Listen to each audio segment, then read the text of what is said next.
কোর্টে গীতাকে অনির্বাণ বাবু বলে, আপনি আমার জমির হয়ে কেস লড়বেন? গীতা বলে, আমি সিভিল কেস লড়ি না।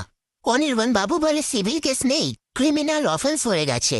এই বলে 5 লাখ টাকার চেয়ে গীতার হাতে দিয়ে বলে, আপনাকে অ্যাডভান্স দিয়ে গেলাম, দরকার পড়লে আমি আরো টাকা দেব, কিন্তু আমার হয়ে কেসটা লড়ুন।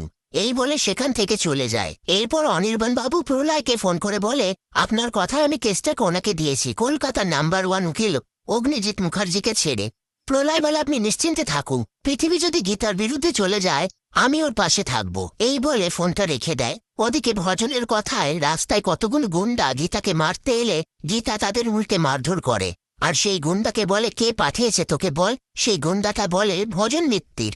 তারপর গীতা ভজনকে ফোন করে বলে, কোনো বাদই আমাকে আটকাতে পারবে না, আর মেহেকের সাথে আমি কৃপানের বিয়ে হতে দেব না। এই বলে ফোনটা রেখে দেয়। এরপর ভজন কৃপানকে বলে, গীতার কিচ্ছু হয়নি, ওরা কিচ্ছু করতে পারেনি। তারপর কিরণকান্তি ব্যানার্জি অগ্নিজিৎ মুখার্জিকে ফোন করে বলে, গীতা যেন এই বিয়েতে না থাকে, ও এই বিয়েটা কিছুতেই হতে দেবে না। এই বলে অগ্নিজিৎ মুখার্জিকে থ্রেট করে।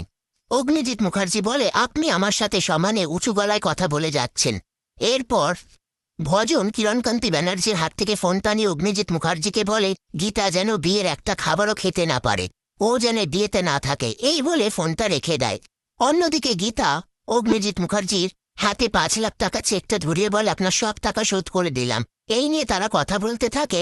এসব কথার মধ্যে অগ্নিজিৎ মুখার্জি বলে, তুমি আমায় অনেক কিছু দিয়েছ, আবার আমার থেকে অনেক কিছু নিয়েছ। গীতা বলে, আমি আবার আপনার থেকে কি নিলাম?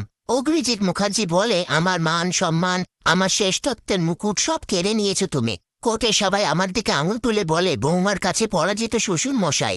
আর আমি চাই যে অ্যাডভোকেট গীতা গাঙ্গুলি যেন এই বাড়ি থেকে চলে যায়।